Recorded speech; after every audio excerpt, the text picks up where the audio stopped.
Bismillahirrahmanirrahim. Alhamdulillahirabbil alamin. Wa bihi nasta'inu ala umuri dunya waddin.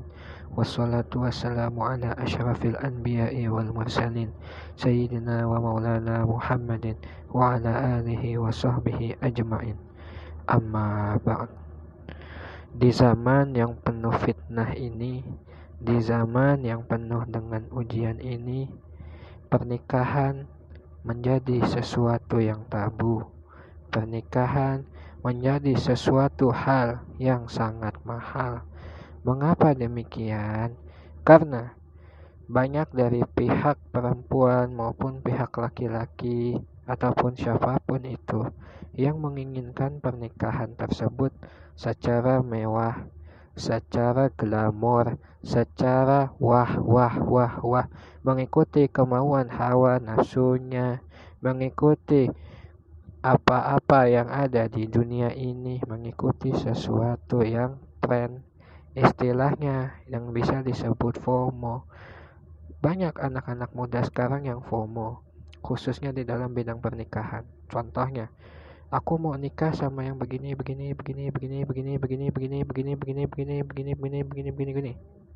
Aku mau nikah di sini, harus mahalnya segini, tanpa dia menyadari dirinya mampu atau enggak. Kalau emang mampu, lah basah, nggak masalah, terserah Anda.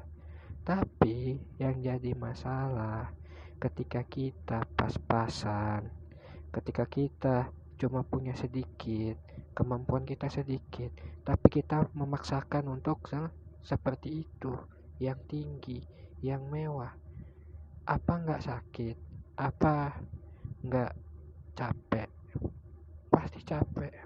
Memang segala sesuatu itu harus dicapai secara maksimal, segala sesuatu harus dikerjakan semaksimal mungkin.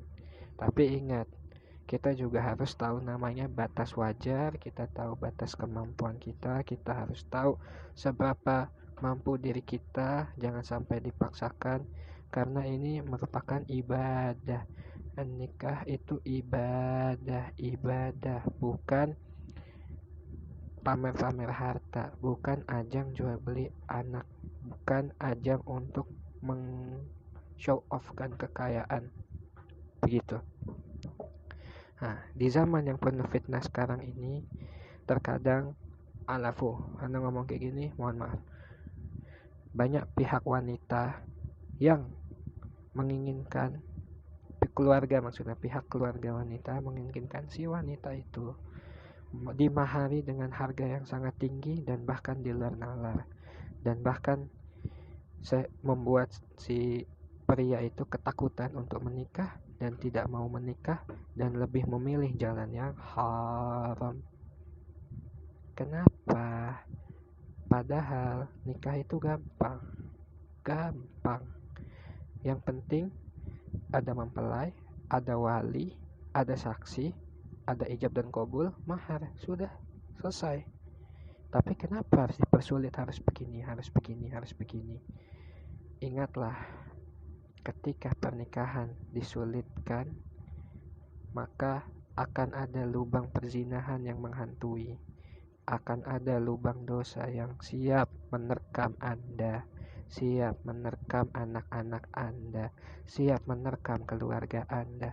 Coba dipikirkan, Anda punya anak perempuan atau punya adik perempuan, punya kakak perempuan, dilamar seseorang yang soleh, yang alim, yang paham agama, tapi dia biasa saja, harta ya sekadarnya cukup lah buat makan hari-hari, buat kebutuhan cukup.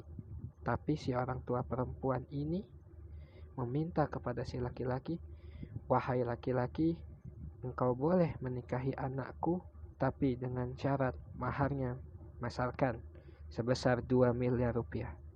Dan kita lihat si laki-laki ini punya kemampuan uang ya mentok-mentok paling tidak 100 juta. Tapi si orang tua minta 2 miliar. Di posisi ini, dua-dua laki perempuannya sudah saling suka, tetapi terhambat oleh restu keluarga, terhambat restu orang tua. Nah, di situ pasti si perempuan ini sudah jatuh cinta ketiplak sama si laki-laki ini. Sehingga apa? Memilih ke si laki-laki ini untuk, "Mas, ayo zina wae. Saya penting hamil, yang penting aku melendung, pasti dinikahin kok, pasti dibolehin nikah." Nah, akan muncul pemikiran-pemikiran seperti itu. Maka daripada itu, untuk orang tua perempuan, untuk yang punya keluarga perempuan yang mau menikah dan kebetulan ada orang baik datang, maka permudahlah mereka untuk menikah. Janganlah mempersulitnya, berilah kemudahan, karena di balik pernikahan itu ada keberkahan yang Allah berikan secara banyak, secara barokah, secara berlipat ganda insya Allah. Dan juga untuk laki-laki, janganlah merendahkan wanita.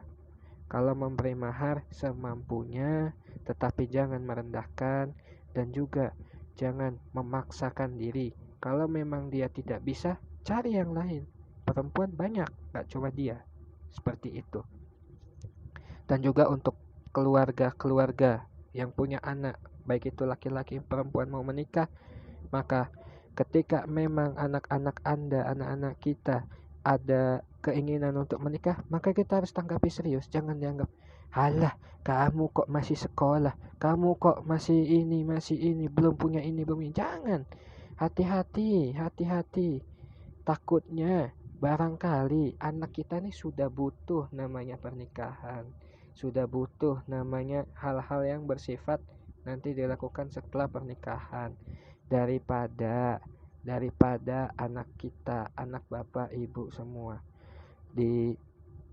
dijebak atau terjebak atau masuk ke dalam lubang perzinahan, pacaran dan lain-lainnya. Ahsan dinikahin seadanya, atau minimal dikasih tahu, "Nah, nanti kalau gini dinasehatin lah pokoknya." Tapi kalau sudah dinasehatin dia emang gak mampu nahan, ya sudah, carikanlah pasangan untuknya, berilah jalan untuk menikah, berilah kemudahan, fasilitasi, supaya apa? Supaya hidup berkah, supaya terselamatkan dari fitnah akhir zaman, supaya selamat dari godaan-godaan setan. Buat yang pengen nikah, insya Allah Allah mudahkan. Buat yang belum nikah, semoga dikasih jodoh. Dan yang sudah menikah, mudah-mudahan makin langgeng, sakinah mawaddah rahmah. Dan teruntuk semuanya, insya Allah Allah berikan keberkahan di sisa-sisa bulan Ramadan ini.